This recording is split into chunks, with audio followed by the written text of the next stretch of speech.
시간에 정각에 참석해 주신 여러분께 감사드립니다. 오늘은 요한계시록 연구 5번째 시간입니다. 5번째 시간으로 오늘은 일곱인에 대해서 공부를 하시게 될 거예요. 저희가 지난 시간 동안 7교회 보내는 편지 그리고 계시록 4장 5장을 공부했고요. 오늘은 6장의 내용, 일곱인의 내용을 공부하시도록 하겠습니다. 기억절 말씀은 요한계시록 6장 15절로 17절, 6장의 마지막 부분이거든요. 네, 함께 읽겠습니다. 15절부터 17절. 땅의 임금들과 시작. 땅의 임금들과 왕족들과 장군들과 부자들과 강한 자들과 각종 자주자가 굴과 산 바위 틈에 숨어 산과 바위에게 이르되 우리 위에 떨어져 보좌에 앉으신 이의 낯에서와 어린 양의 진노에서 우리를 가리우라. 그들의 진노에 큰 날이 이르렀으니 누가 등이 서리요 하더라. 마지막 심판 때의 모습이 요한계시록 6장에 이렇게 그려져 있습니다. 오늘 요한계시록 6장에는 일곱인을 공부하게 될 텐데요. 일곱인을 공부하기 전에 교재에 나와 있는 서론의 이야기를 제가 먼저 좀 드릴게요. 페르시아의 지밀의 왕이라는 분이 계셨습니다. 이 사람이 역사를 배워서 그 나라를 다스리는 교훈을 좀 얻기를 원했어요. 그래서 학자들에게 세상 역사를 다 수집해서 정리해 오도록 요청했습니다. 그랬더니 20년이 걸렸어요. 20년 후에 12마리 코끼리 등에다가 양피지 책들, 옛날에 양피지로 책을 만들었잖아요. 가죽으로 가득 싣고 나타났습니다. 그랬더니 이 너무나 많은 양이어서 볼 수가 없어가지고 간단히 좀 요약을 좀 해라. 이 많은 양들을 내가 볼 수 있을 만큼 요약을 해라. 그랬더니 10년이 걸렸어요. 10년이 걸려서 한 마리 코끼리 등에다 양피지들을 가득 싣고 이렇게 왔습니다. 또한 몇 년이 걸렸어요? 30년이 걸렸어요. 이제 왕이 늙고 병들어가지고 야, 나 이것 다 못 읽어. 다시 여기서 핵심적인 것만 요약해봐. 그랬더니 5년에 걸쳐가지고 그 내용들을 책 한 권으로 요약해서 갖고 왔는데 35년이 지난 다음에 왕이 너무 늙고 병들어가지고 보질 못했어요. 역사가 너무나 방대하다는 이야기죠. 세계 역사가. 그런데 다니엘과 요한계시록을 보면요, 다니엘 2장에 보시면 신상 하나로, 여러분 기억하시죠? 신상 하나로 바벨론 시절부터 예수님 재림하시는 그 시간까지의 모든 역사를 한 장으로 보여주시잖아요. 그죠? 요한계시록도 마찬가지예요. 7교회를 통해서 사도 당시의 교회부터 마지막 라오디게아 교회까지의 모습을 한 장으로, 역사를 몇 문장으로 그렇게 지구 역사를 보여주시고요. 그리고 특징이 있는데 다니엘서도 마찬가지입니다. 2장, 7장, 8장, 9장 역사가 계속 반복되잖아요. 신상으로 보여주셨다가 그 다음에 뭘로 보여주세요? 사자, 곰, 표범, 무서운 짐승, 작은 뿔, 이렇게 짐승의 모습으로도 똑같이 세상 역사를 보여주시잖아요. 요한계시록도 마찬가지입니다. 7교회의 모습을 보여주셨고 7인을 통해서는 교회의 역사를 또 보여주세요. 똑같은 역사지만, 똑같은 시간적 배경이지만 교회의 역사가 어떻게 되어 가는지를 다른 면에서 보여주시는 것입니다. 똑같은 역사를. 성경은 참 대단한 책인 것 같아요. 그렇게 쉽게 역사를 정리해서 이해하기 쉽게 또 상징적으로, 표상으로 보여주고 계십니다. 6장을 시작하면서 우리 4장에는 열린 문을 통해서 하늘 보좌를 요한이 보았죠. 제가 말씀을 드렸습니다. 계시가 하나 끝날 때마다 하나님께서 요한에게 용기를 주시고 보좌를 보여주시면서 힘을 주셨다고 말씀을 드렸어요. 7교회 계시가 끝난 다음에 4장을 통해서 힘을 주셨고 5장에서는 하나님의 보좌 앞에서 어린 양을 보고 또 스랍 천사들의 찬양과 온 우주 거민들의 우주적인 찬양의 모습을 5장에서 보여줍니다. 그리고 누가 인을 떼랴? 어린 양께서 그 인을 뗄 것이다. 그렇게 예고편처럼 5장이 끝난다고 말씀드렸어요. 인을 떼는 그러한 예고편으로 끝나고 6장부터 이제 7인의 모습이 등장을 하게 됩니다. 7인으로 봉한 책의 내용은 요한계시록 6장, 오늘 공부할 6장부터 22장까지 지구의 모든 역사, 각 시대를 통해 전개될 선악의 대쟁투의 중요한 사건들이 예언되어 있고 표상되어 있는 것입니다. 오늘 그 내용들을 공부를 하게 되겠습니다. 몇 가지 7인을 공부하기 전에 중요한 그 사항들을 공부하셔야 되는데요. 첫째 인부터 넷째 인까지 보시면 첫째 인은 흰 말이 등장하고 둘째 인은 붉은 말이 등장하고 셋째 인은 검은 말이 등장하고 청황색 말이 등장합니다. 넷째 말에는 점점 색깔로 봤을 때는 불길하고 나빠지는 징조죠. 그러니까 세상 역사가 그렇게 점점 흰색에서 붉은색으로 피를 상징하는, 유혈을 상징하는, 죽음과 재앙을 상징하는 검은색으로, 완전한 부패 상징하는 청황색으로 변화가는 모습을 보여주고 있습니다. 그리고 내 말은 복음 전파와 관계가 있습니다. 왜냐하면 계시록 6장 8절에 보면 검과 흉년과 사망과 땅의 짐승의 내용이 나오는데, 이 내용은 복음을 거절한 사람들에게 내리는 하나님의 심판이거든요. 그러니까 이 등장하는 말은 복음의 전파와 밀접한 관계가 있는 것입니다. 그러니까 일곱일은 복음의 전파되는 과정, 교회의 모습을 보여주는 것입니다. 일곱 교회가 요한 당시부터 마지막 때까지의 하나님의 백성들의 당할 경험과 처지를 기록한 것이라면, 그리고 하나님의 권면을 기록한 것이라면, 일곱 인 역시도 똑같이 일곱 교회처럼 세계 종말까지 전개되는 각 시대의 사건들을 계시로 보여주시는데, 특별히 교회의 모습, 교회의 영적인 모습, 교회를 중심으로 그렇게 보여주고 있다는 사실을 미리 이해하셔야 될 것 같아요. 일곱 교회 때도 제가 공부할 때도 연도보다는 시대별로 이해하는 것이 적합하다고 말씀을 드렸잖아요. 사도 시대, 박해 시대, 종교개혁 시대, 재림운동 시대 이렇게 했던 것처럼 일곱 인도 편의상 저희가 연도를 말씀을 드리지만 시대별로 이해하는 것이 바람직하다라고 교재는 말씀하고 있습니다. 그래서 오늘 공부하실 때 첫 번째 인은 어느 시대구나, 이러한 특징이 있구나, 이러한 사실들을 좀 기억하시면 좋겠습니다. 제가 계시록에 나와 있는 특별히 일곱 교회, 일곱인, 일곱 나팔, 일곱 쟁투, 또 일곱 재앙 이렇게 나오는데요. 하나하나씩 비교하면서 공부하겠습니다. 오늘은 특별히 일곱 교회와 일곱 인을 비교하면서 공부를 하겠습니다. 일곱 교회는 일곱 시대의 교회의 영적인 상태를 보여주고 있고, 일곱 인은 일곱 시대별로 교회가 경험할 세상 역사와 더불어서 교회의 경험들을 이야기하고 있습니다. 자, 이제 본문 6장의 내용, 일곱 인의 내용들을 하나하나씩 좀 살펴보도록 하겠습니다. 요한계시록 6장 1절로 2절에 첫 번째 인이 등장하는데요. 내가 보매 어린 양이 일곱 인 중에 하나를 떼시는 그때에 내가 들으니 네 생물 중에 하나가, 우리 5장에서 공부했습니다. 네 생물이 무엇인지.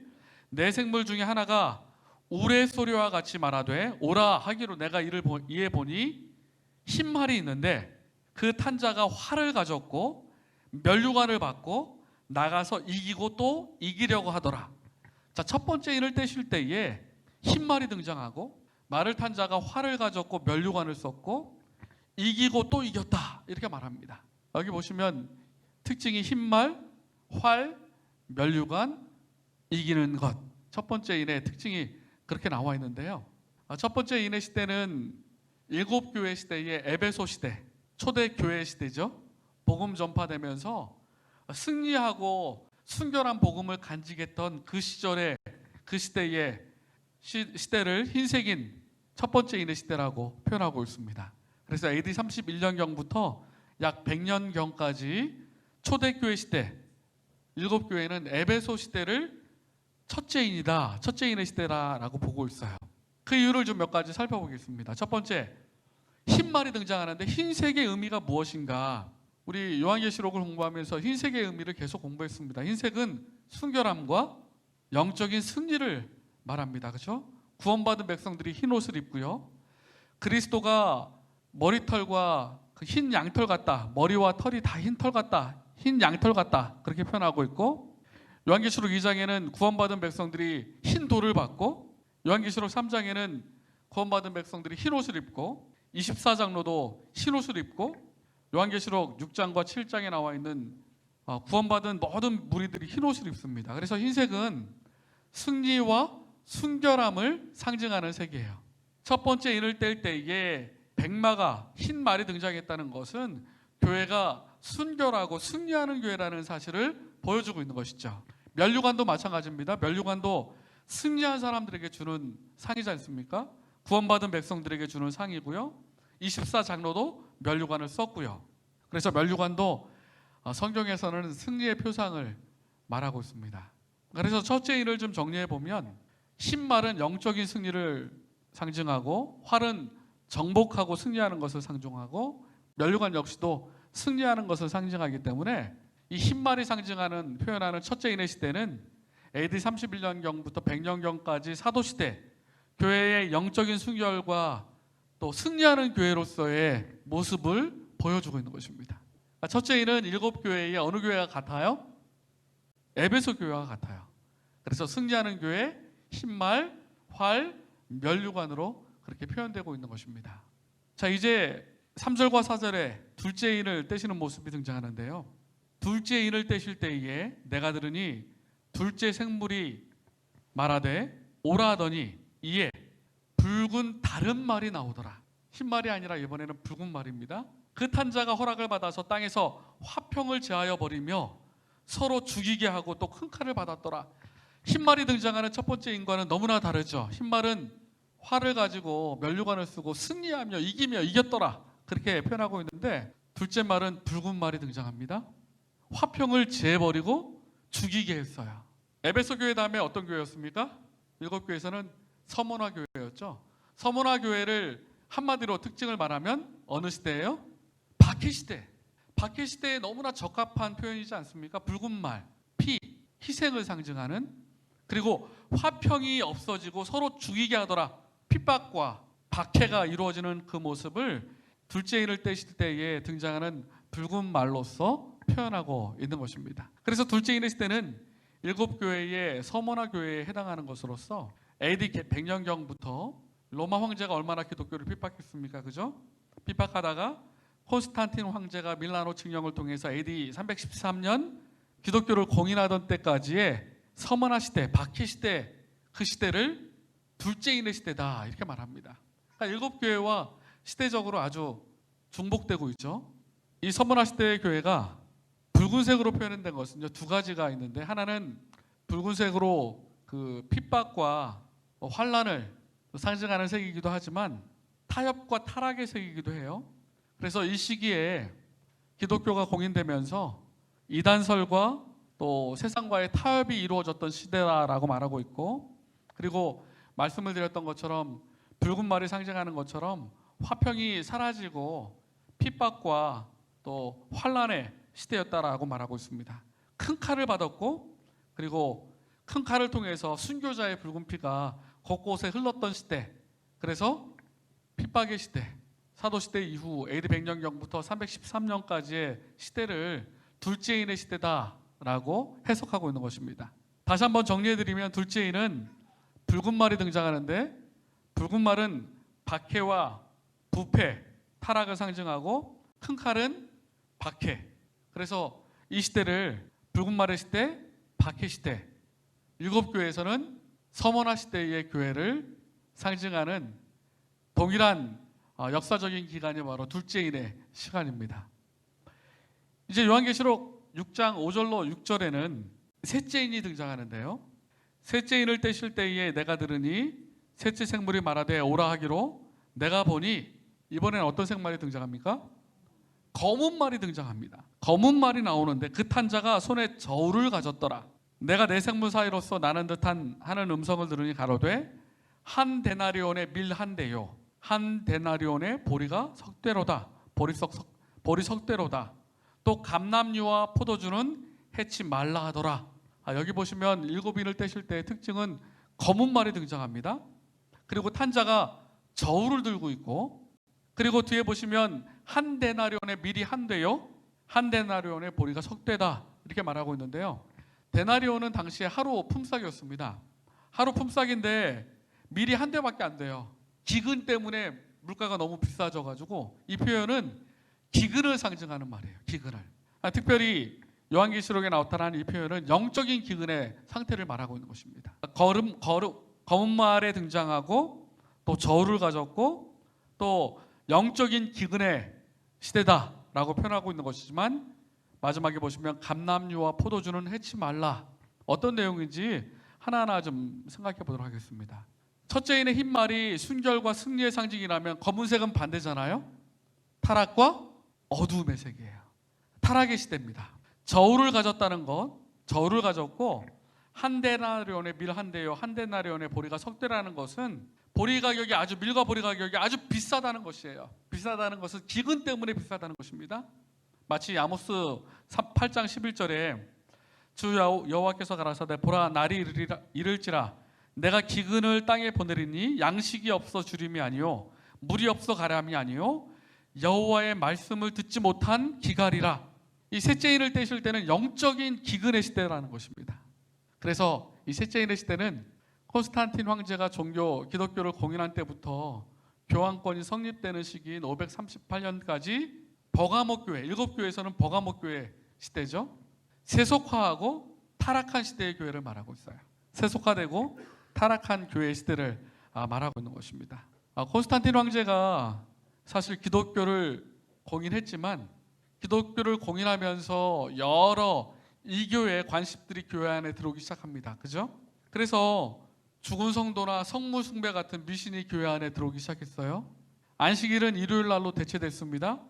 크리스마스나 부활절 풍습 등 이교 풍습이 교회 안에 들어오게 됐어요. 성직자들이 하나님의 말씀을 독점하고 일반 사람들은 성경 말씀을 접근하지도 못하게 했어요. 읽으면 잡아 죽였습니다. 여러분 아시는 것처럼 성경을 번역만 해도 핍박하고 성경 접근을 못하도록 했어요. 그래서 말씀의 기근과 영적 기근이 심했던 시기입니다. 감람류와 포도주는 해하지 말라라고 말하고 있는데요. 감람류와 포도주는 사실 구약 성경을 보면 포도송이를 하나님의 백성을 표현하는 장면이 많이 나옵니다. 그죠?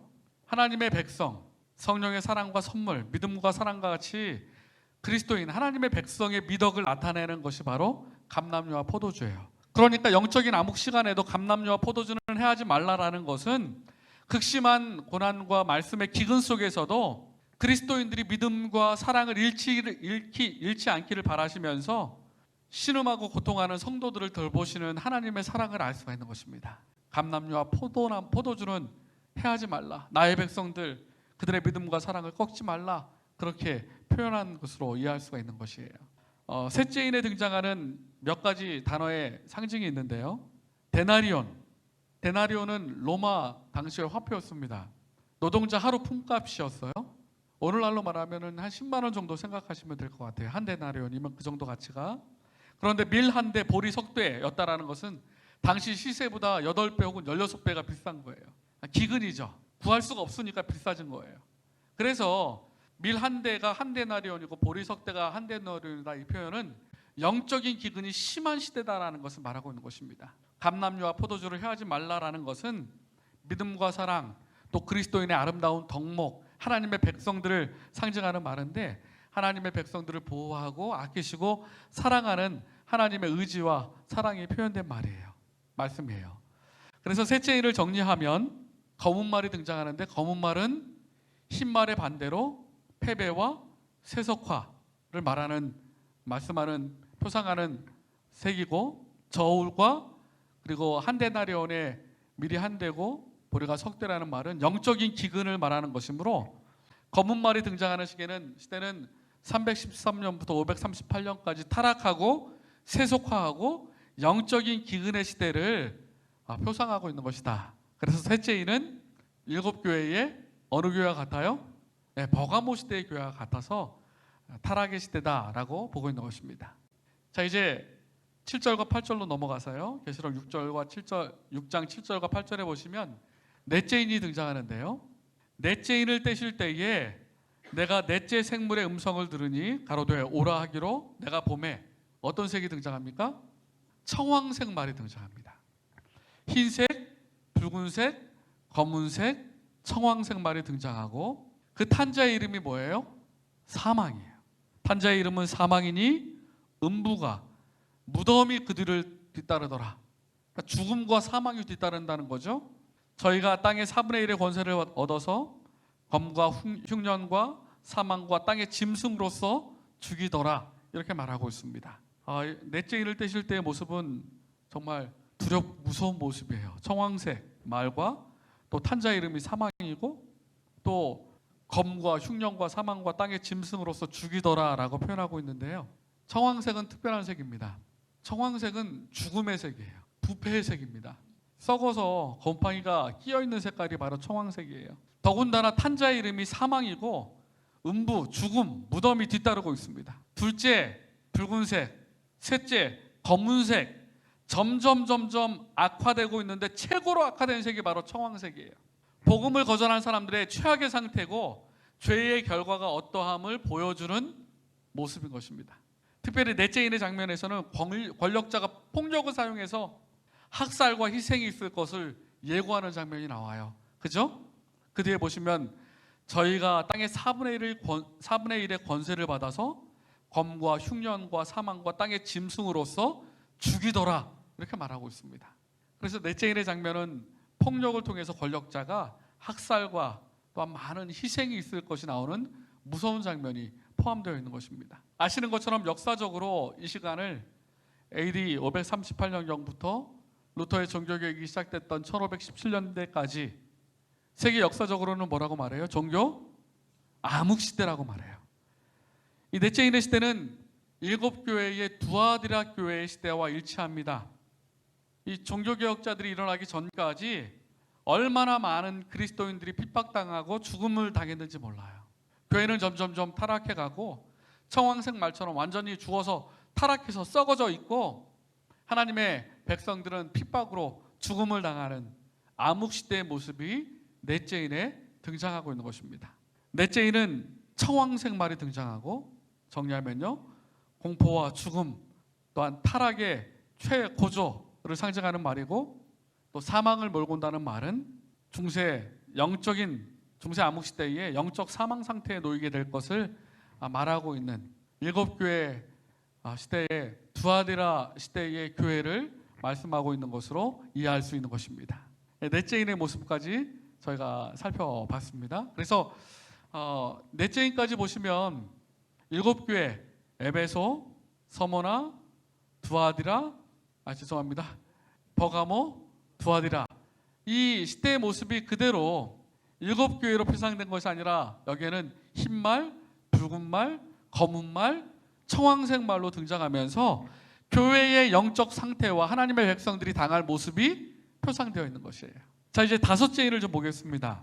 요한계시록 6장 9절로 11절에 다섯째 인을 떼실 때에 내가 보니 하나님의 말씀과 저희의 가진 증거를 인하여 죽임을 당한 영혼들이 제단 아래에 있어 큰 소리로 불러 가로되 거룩하고 참되신 대주제여, 땅에 거하는 자들을 심판하여 우리 피를 신원하여 주지 아니하시기를 어느 때까지 하시려나이까 하니 각각 저희에게 흰 두루마리를 주시며 가라사대 아직 잠시 동안 쉬되 저희 동무 종들과 형제들도 자기처럼 죽임을 받아 그 수가 차기까지 하라 하시더라. 자, 다섯째 인을 떼실 때의 특징은 이제 말이 등장하지는 않지만 죽임을 당한 영혼들이 제단 아래에서 큰 소리로 하나님 언제까지입니까?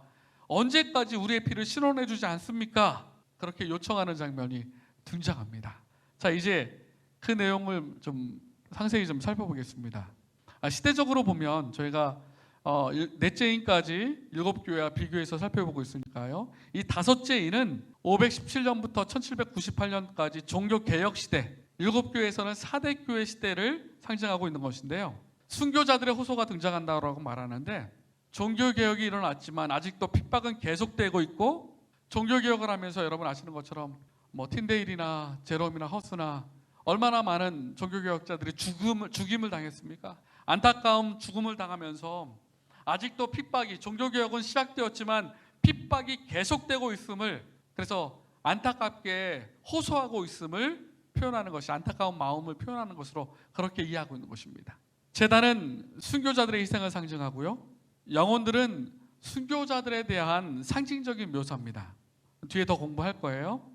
신원은 자신들을 위한 복수가 아니라 하나님을 위한 변호를 말하고 있고요, 두루마기를 입혀주신다고 하셨는데 순교자들의 승리를 인정해 주시는 것이고, 수가 차기까지라는 표현은 하나님의 공의가 드러날 때까지라고 해석할 수 있는 것입니다. 그렇게 상징과 해설을 좀 살펴봤고요. 몇 가지 우리가 이해해야 할 문제들이 여기에 등장합니다. 첫 번째, 죽임을 당한 영혼들이 실제로 부르짖었는가? 네, 여러분, 성경은 사람은 죽으면 어디로 돌아간다고 말하고 있어요? 흙으로 돌아간다고 말하고 있습니다. 근데 많은 사람들은 어떻게 생각하냐면 사람은 죽으면 천국에 가든지 영혼은 지옥을 간다고 가르치고 있잖아요. 그런데 성경은 전도서 9장 5절과 에스겔 18장 4절과 시편 104편 25절과 죽으면 흙으로 돌아간다라고 말합니다. 흙으로. 죽임을 당한 영혼이 부르짖는다라는 말은 의인법을 사용한 것에 불과해요. 만약에 영혼들이 구원을 받아서 상급을 받아서 하늘에 살고 있으면 여기 있는 말씀처럼 내 피를 좀 실현해달라고 호소할 필요가 없는 것입니다. 그죠? 그럴 필요가 없어요. 이제 왜 그런지 몇 가지 더 이유를 좀 살펴보겠습니다. 만약에 부르짖는 영혼이 있다라고 믿는 영혼불멸 사상을 갖고 있으면 어떤 문제가 생기냐 하면 사람이 죽으면 그 영혼이 천국이나 지옥에 간다고 하는 믿음을 가지고 있으면 굉장히 위험한 생각입니다. 그리고 비성경적이에요. 왜 그러냐 하면 영혼불멸을 믿으면 부활이 필요가 없어요. 그렇죠? 영혼이 죽어서 하늘나라에 갔는데 부활할 필요가 뭐가 있어요? 부활은 절대적인 무에서 다시 살아날 때에만 의미가 있는 것입니다. 성경에서 말하는 것처럼 땅으로 돌아가서 흙으로 돌아간 상태에서 부활할 때만 의미가 있는 것이지 영혼이 하늘에서 살아있다면 부활의 의미가 퇴색되는 것이죠. 그리고 영혼이 하늘에 가 있다 그러면 재림의 의미도 어떻게 돼요? 재림이 의미가 별로 없어요. 왜냐하면 하늘에 다 잘 살고 있는데 예수님 오시는 날이 뭐가 소망이 되겠어요. 그죠? 예수님 오시는 날, 그 재림의 날이 소망이 되는 것은 부활의 소망이 있기 때문에 그렇습니다. 무에서 유로 완전히 새롭게 태어날, 살아날 날이 있기 때문에 그래요.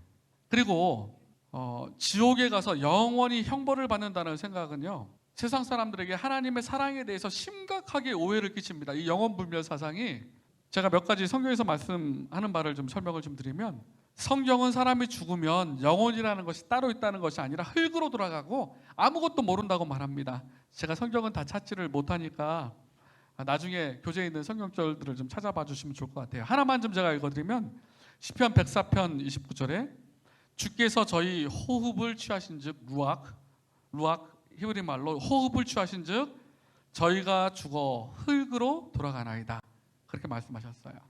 기독교인들이 많이 보는 주석 가운데 그랜드 주석이라는 게 있습니다. 교재에도 나오는 내용이에요. 우리 재림교회 주석이 아니라 기독교인들이 보는 그랜드 종합 주석인데 거기에도 이렇게 제대로 적혀 있습니다.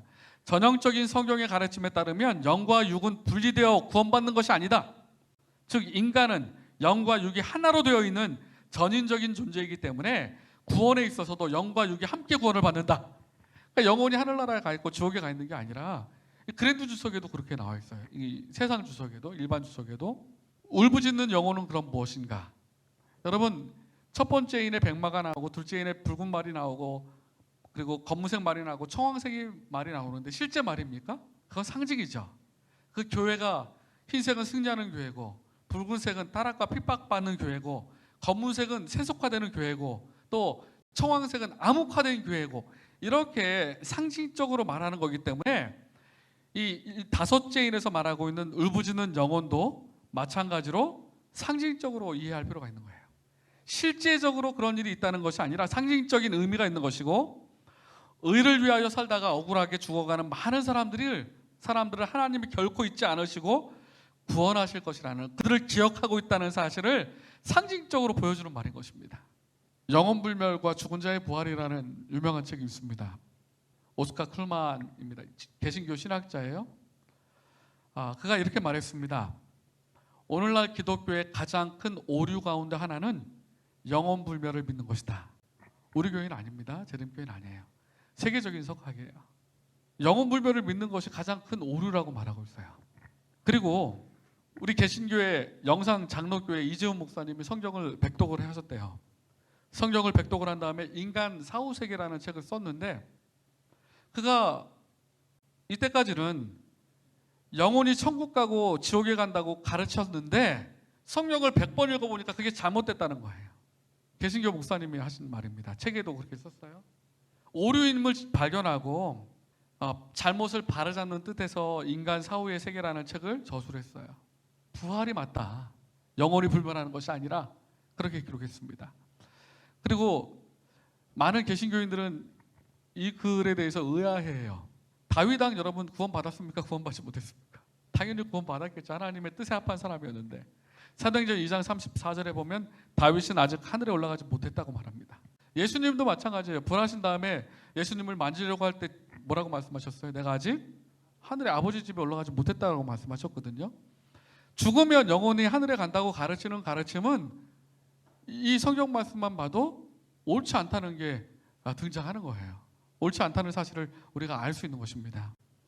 요한복음 14장에 보시면 언제인가? 그럼 언제인가? 내가 가서 너희를 위하여 처소를 예비하면 하늘에서 다시 와서 뭐예요?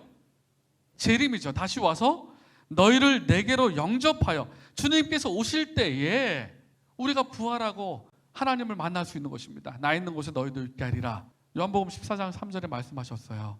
그리고 중요한 성경죠. 요한복음 5장 28절로 29절에 이를 기이 여기지 말라. 무덤에 있는 자가 다 그의 음성을 들을 때가 오나니. 자, 어디서 들어요? 흙 속에서 듣는 거예요. 흙에 잠들어 있다가 하늘에 있다가 지옥에 있다가 듣는 게 아니라 무덤 속에 있는 자가 음성을 듣는데 주님께서 오시는 그날이죠. 선한 일을 행한 자는 생명의 부활로, 악한 일을 행한 자는 심판의 부활로 나오리라. 그러니까 성경은 명확하게 죽으면 너는 흙이니 흙으로 돌아갈지니라 말씀하셨고, 예수님께서 오시는 날 무덤 가운데서 주님의 오시는 음성을 듣게 될 것이고, 생명의 부활로, 또 악한 일을 행한 사람은 심판의 부활로 부활이 있을 것임을 말하고 있는 것이죠. 영원불멸이 아니라 부활이 있음을 성경은 분명히 말하고 있는 것입니다. 그래서 성경을 읽어보면 오스카 쿨만이나 우리 좀 전에 말씀드렸던 목사님처럼 영원불멸이 이교적이고 성경적으로는 부활이 정확하다는 사실을 이해할 수 있는 것이에요.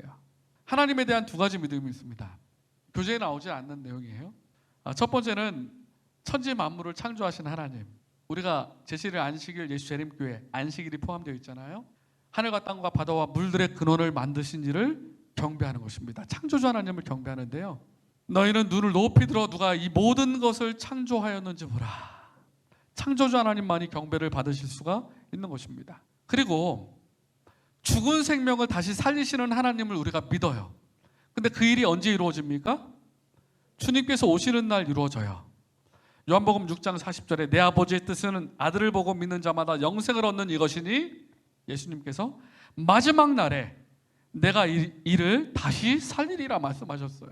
그러니까 죽으면 영원히 천당 가고 지옥 가는 게 아니라 주님께서 오시는 그날, 재림의 날 부활이 있다는 것입니다. 그래서 우리가 이 두 가지 믿음이 있어요. 창조주 하나님, 또 죽은 자를 살리시는 부활의 하나님. 그래서 제7일 안식일 예수 재림교회라고 이름을 지은 것입니다. 이 하나님을 믿기 때문에. 그리고 이것이 하나님에 대한 확실한 믿음이기 때문에 그런 것이에요. 그런데 참 이 문제에 대해서 고민하지 않을 수 없습니다. 사단이 교회가 타락 세속화되는 시대에 안식일을 일요일로 대체하고 또 이방의 많은 관습들이 교회 안에 들어왔다고 했잖아요. 사단이 교회 가운데 집요하게 공격한 것이 있는데 그게 예배일입니다. 그래서 아시는 것처럼 안식일에서 일요일 날로 예배일을 바꿨죠. 그리고 성경에서 말하는 이 부활의 신앙을 무력화하기 위해서 영원불멸 이교 신앙이 교회 안에 들어오게 됐어요. 이 일요일 예배와 영원불멸의 문제가 얼마나 기독교 신앙이 치명적인지 한번 생각해 보세요. 주일 예배를 통해서 안식일의 의미, 창조주 하나님을 경배하는 그 의미가 사라졌어요. 예배 가운데서. 그죠? 그리고 주일 예배로 부활의 의미가 혼란해졌습니다. 왜냐하면 부활은 재림에 대한 소망으로, 이렇게 부활의 소망으로 묻혀져야 되는데 이 주일 예배를 통해서 부활의 의미가 혼란케 됐어요. 영원불멸 때문에 영생의 의미가 왜곡됐습니다. 왜요? 의인과 악인이 모두 영생합니다. 악인은 지옥에서 살고 의인은 천국에서 살아요. 다 영생해요. 영원불멸의 생각이 영생, 영원한 생명에 대한 하나님의 뜻을 왜곡시키고 있죠. 그리고 영원불멸설로 인해서 예수님의 재림을 무력화시켰어요. 재림이 별로 의미가 없어요. 죽으면 천당 가는데 뭐. 사단이 이 안식일과 영원불멸 문제로 교회를 완전히 타락시켜버린 것이죠. 그리고 온전한 하나님을 향한 신앙을 왜곡시켜버린 것이죠. 고린도전서 15장 16절 너무나 유명한 말씀이에요. 만일 죽은 자가 다시 사는 것이 없으면, 부활이 없으면 그리스도도 다시 사신 것이 없을 터이요, 그리스도께서 다시 사신 것이 없으면 너희의 믿음도 헛되고 너희가 여전히 죄 가운데 있을 것이요. 여러분, 부활의 소망이 없고 재림의 소망이 없으면 믿음이 헛것입니다. 헛것이에요. 그런데 영원불멸 사상은 재림과 부활을 무력화시키는 거예요. 무력화시키는 사상이에요. 얼마나 무섭습니까? 종교개혁자들이 증언합니다. 윌리엄 틴데일, 영국의 종교개혁자였어요. 당신들은 몸을 떠난 영혼들을 천국이나 지옥, 연옥에 둠으로써 그리스도와 바울이 입증한 부활의 농증을 파괴하고 있는 것이다. 예수님께서 바울이 얘기한 걸 파괴하고 있는 것이에요. 참된 믿음은 부활에 근거하고 있으며 그것을 매 시간 바라보도록 깨우치고 있다. 이 교회의 철학자들은 이것을 부인하고 영혼은 언제나 살아있다고 강조하고 있다. 내게 답하라. 만약 영혼들이 하늘에 있다면 그들이 왜 천사들의 경우와 같지 못한가? 그런 뒤에 왜 새삼스럽게 부활이 있어야 할 까닭이 무엇인가? 부활과 영혼 불멸을 동시에 믿을 수는 없는 것이다. 윌리엄 틴데일이 이렇게 얘기했습니다. 안타까운 건 종교개혁자들의 후예라고 자청하는 많은 개신교회가 이런 종교개혁자들의 가르침을 버리고 영혼 불멸 사상을 믿는다는 것이 참 너무나 안타까워요. 마틴 루터도 마찬가지예요. 마틴 루터도 이렇게 얘기했습니다. 영혼은 몸이 죽을 때 소멸되며 하나님께서는 이후에 몸과 함께 부활시킨다. 루터도 올바른 그 부활에 관한 믿음을 갖고 있었죠. 작아서 잘 안 보이실 텐데 죄송합니다. 이 위에 보면 사단이 하와에게 선악과를 제공하면서 뭐라고 말해요? 너희가 결코 죽지 않을 것이다. 반면에 하나님은 뭐라고 말씀하십니까? 너희가 정녕 죽으리라. 너희가 죽을 것이다 가르쳤습니다. 죽지 않을 것이다, 영원히 죽지 않을 것이다 라는 것이 사실은 고대 종교에 있었고 이집트 종교에 있었고 페르시아 종교에 있었습니다. 그래서 이집트의 미이라는 영원히 죽지 않고 떠돌다가 다시 들어올 테니까 시신이 부패하면 안 되니까 방부제로 만들어서 미이라가 그렇게 만들어진 거거든요. 그러니까 이 영원히 죽지 않는다는 사상은 기독교 신앙이 아니었고 이방 사상이었습니다. 이방 철학이었어요. 그 이방 철학이 플라톤에 의해서 또 터툴리안과 오리겐에 의해서 어거스틴에 의해서 교회 안에 교리화된 것입니다. 이교 철학이 교리화된 것이에요. 반면에 위클리프나 루터나 틴데일이나 종교개혁자들도 다 똑같이 성경에서 말하는 것처럼 부활의 교회를 믿고 있었습니다. 그리고 이러한 사상이 점점 발전되면서 칼빈에 의해서 모든 개신교회들이 이 영혼불면서를 받아들였고, 그리고 개신교인 가운데서도 유명한 신학자들 폴틸리나 오스카 클만이나 불트만이나 칼 바르트나 이런 많은 신학자들은 부활의 교회를 받아들였어요. 교단적으로 종교개혁자들이 믿었던 부활의 신앙을 받아들인 교단은 제7일 안식 예수재림교단밖에 없습니다. 우리 교회밖에 없어요. 너무나 안타깝죠. 하지만 많은 종교개혁자들이 그리고 지금도 많은 신학자들이 이것에 대한 확신을 가지고 지지하고 같은 믿음을 가지고 있다는 사실을 좀 기억했으면 좋겠습니다. 자, 이제 다섯째 인을 저희가 조금 깊이 살펴봤고요. 여섯째 인은 요한계시록 6장 12절로 13절에서 등장합니다. 내가 보니 여섯째 인을 떼실 때에 큰 지진이 나며 해가 총담같이 검어지고 온 달이 피같이 되며 하늘의 별들이 무화과 나무가 대풍에 흔들려 선과일이 떨어지는 것 같이 땅에 떨어지며. 자, 여기 보시면 여섯째 인을 떼실 때에 큰 지진과 또 달이 피같이 되고 별들이 떨어진다라고 표현하고 있는데요. 이 시대는 7교회의 빌라델비아 교회와 라우디게아 교회 시대를 말하고 있습니다. 여섯째 인을 떼자 재림의 징조들이 벌어지게 되는데요. 여러분, 마태복음 24장에 나와 있는 말씀 그대로 아닙니까? 해가 어두워지고 달이 빛을 내지 아니하며 별들이 하늘에서 떨어지며 하늘의 권능들이 흔들리리라. 주님께서 오시기 직전에 있을 천연계 가운데 보여질 징조, 재림의 징조들이잖아요. 이사야 24장 23절에도 그때 달이 무색하고 해가 부끄러워하리니 이는 만군의 여호와께서 시온산과 예루살렘에서 왕이 되시고 그 장로들 앞에서 영광을 나타내실 것임이니라. 역사적으로 빌라델비아 교회 시대와 일치되는 대지진은 1755년에 있었던 리스본 대지진, 그리고 해가 어두워진 사건은 1780년에 있었던 미국 동부에 해가 어두워졌던 아무길, 그리고 별이 떨어졌던 날은 1833년 유성 소나기가 발생했던 그 사건으로 해석합니다. 이제 마지막 때에 재림의 때에 무서운 두려운 일이 있을 것인가?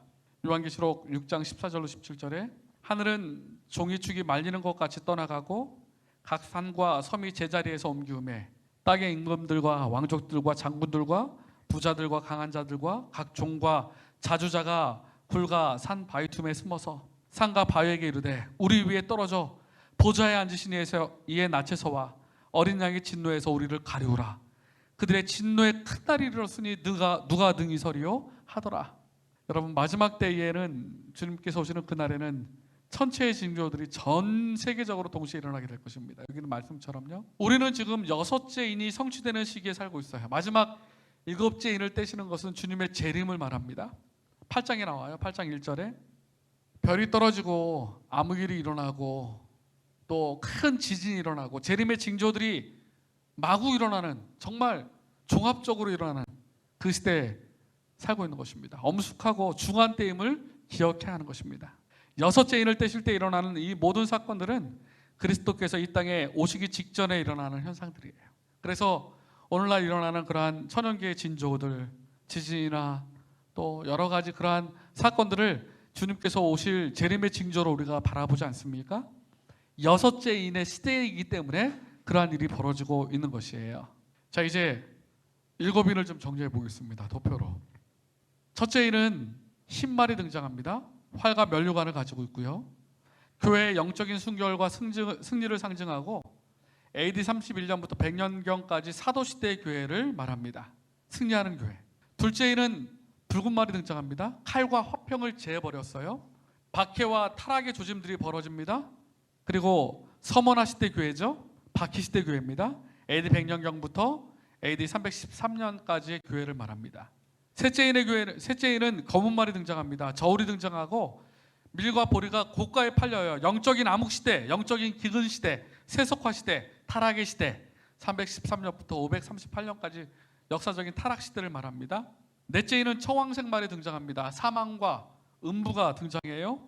중세 영적 사망 시대를 말합니다. AD 538년부터 1517년까지 종교 암흑 시대를 말합니다. 다섯째 인을 떼실 때는 제단 아래에 있는 영혼이 부르짖습니다. 종교개혁자들과 종교개혁을 하면서 순교당하고 아직도 핍박이 멈추지 않은 그 시대에 하나님께 호소하는 장면이 등장하는 거예요. 그래서 1517년부터 1798년까지 개혁시대를 말합니다. 다섯째 인은. 여섯째 인은 재림의 징조가 벌어지죠. 해가 빛을 잃고 달이 빛을 잃고 그리고 별들이 떨어지는 징조가 벌어지는데 1798년부터 주님께서 재림하시는 그 시대까지 재림운동 시대를 말합니다. 그리고 6장이 끝나고 7장이 등장하는데 7장은 삽입부예요. 이제 하나님의 인치는 사업이 어떻게 벌어지는지가 7장에 등장하고 8장 1절에 보면 7째 인을 떼실 때에 하늘이 반시 동안 고요하더라 말씀이 나옵니다. 하늘이 총동원돼서 이제 주님의 재림을 하시기 위하여 재림하시는 장면을 그렇게 표현하고 있어요. 그래서 첫 번째 인부터 7째 인까지는 7교회처럼 사도 당시 교회부터 예수님께서 재림하실 때까지의 모습을, 교회가 어떤 모습이 될지, 교회가 승리할지 타락할지 기근이 있을지 어떤 모습일지를 보여주는 장면이 이 7인에 등장하고 있는 것입니다. 자, 이제 마무리하면서요. 7인의 마지막 장면 가운데 심판의 장면 때에 누가 심판의 날 능히 서리오 그렇게 고백하는 모습이 등장하게 되는 건데요. 심판의 날은 반드시 올 것입니다. 우리의 모든 행위가 백일하에 드러나는 날이 올 것입니다. 아무도 주님의 심판대를 피할 사람은 없을 것입니다. 이 세상에서의 우리 모두 생각과 행동이 우리의 운명을 결정짓게 될 것입니다. 이 사실을 우리가 기억한다면 오늘을 아무렇게나 살 수가 없는 것입니다. 심판의 날은 하나님을 거절한 사람들에게는 두려운 날이 될 것이지만, 산과 바위 틈에 숨어서 차라리 죽기를 원할 것이지만, 하나님을 믿는 사람들에게는, 또 하나님을 의지하는 사람들에게는 기쁜 날이 될 것입니다. 신원하는 날이 될 것이에요. 나의 피를 신원해 주시고 회복해 주시는 날이 될 것입니다. 그날은 오래 기다리던 주님을 만나는 날이요, 다시는 죄와 죽음이 없는 새로운 삶이 시작되는 날이요, 또 부활의 소망이 있고 재창조의 소망이 있는 날이 바로 그 날이 될 것이에요. 내가 준비하고 있느냐, 오늘 주님을 위하여 예비하고 있느냐, 그렇지 않느냐에 따라서 결과는 전혀 다른 결과를 맺게 될 것입니다. 저와 여러분 모두가 오늘 하루 주님과 동행하고 매일매일 주님을 의지하게 되므로 주님께서 오시는 그날이 두려운 심판의 날이 아니라 나의 모든 억울한 것들을 신원해 주시고 회복해 하시는 회복의 날, 또한 재창조의 날, 기쁜 날, 은혜의 날이 되기를 간절히 바랍니다. 하나님께서 우리 이 자리에 참석하신 모든 분들에게 은혜와 축복을 베풀어 주시기를 간절히 바랍니다. 오늘 요한계시록 6장을 공부했는데요, 7인에 대해서 공부했는데요, 다시 한번 일곱인을 공부하면서 세계 역사와 또 지구의 역사가 주님께서 이 땅에 다시 오시는 것으로 끝나게 됨을 기억함으로 다시 한번 주님을 위한 헌신의 삶을 회복하는 우리 모두가 되길 간절히 바랍니다. 함께 기도하시겠습니다. 시간에